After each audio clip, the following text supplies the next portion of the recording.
Idalia is expected to be in Georgia and South Carolina by the end of today. And I know here at home in our News 9 Weather Center, you guys have been watching this very closely. Oh, yeah. In fact, it's already in Georgia and already starting to, some of the outer bands are impacting South Carolina as we speak. So it's almost out of Florida completely. I'm just looking at some of the rain bands from the latest scan. But yeah, look at what some of it did as it moved onshore. So it was a Category 4 when it was out in the Gulf.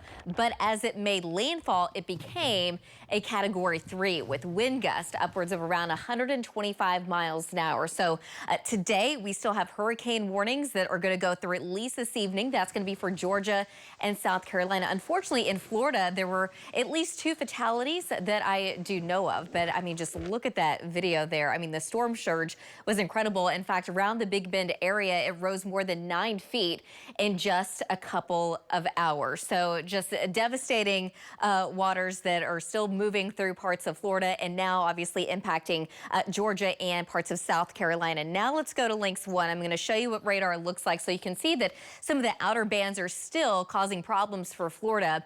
But the main eye of that hurricane is now just over parts of southern Georgia, and some of those bands are over parts of South Carolina, North Carolina as well. And that's going to continue to track off to the north and east over the next several hours. Right now, wind gusts, some of the ones that I could query were coming upwards of around 55 to 60 miles an hour. But some of the wind gusts from very early this morning and last night, Lafayette, 86-mile-an-hour gust, Basel Junction, I don't know, 85 miles an hour. Horseshoe Beach, 81 mile an hour. So some very strong wind gusts, and obviously a lot of wind all across the state. But power outages, we now have 270,000 power outages. This is just Florida.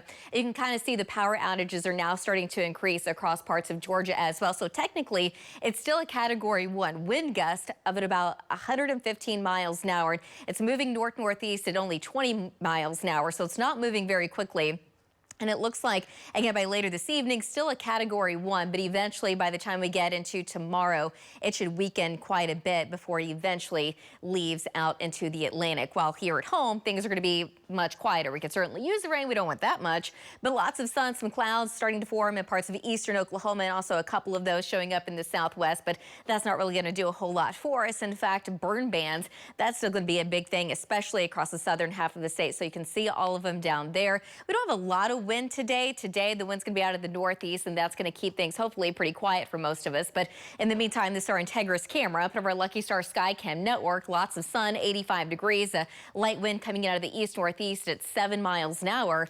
Temperatures in the low to some upper 80s across the north, but we have lots of low 90s across the Red River with that northeast wind between about 10 to 15 miles an hour. So not terribly windy outside by any means. Again, things are very quiet across much of the country, the exception being where that Hurricane Idalia currently is. So lots of problems down that way. While in the meantime, we're going to be looking for some rain. We're going to have to look really hard, though, and it's going to take some time before we even get a chance. So in the next several days, as we get into Labor Day weekend, the heat dome comes back. We're talking about temperatures climbing back into the mid and upper 90s. We're going to have this wave coming in out of the Gulf, and eventually I think it's going to kind of hold steady and just kind of hang around and at least bring a chance of rain and storms to parts of the state as we get closer to about Tuesday into Wednesday of next week. So a little bit closer to midweek, it keeps kind of dragging on and pushing it farther along into the forecast. But for now, at least there is a chance eventually later that we do get some rain and storms. But in the meantime, it's just going to be kind of hot. Today, not necessarily.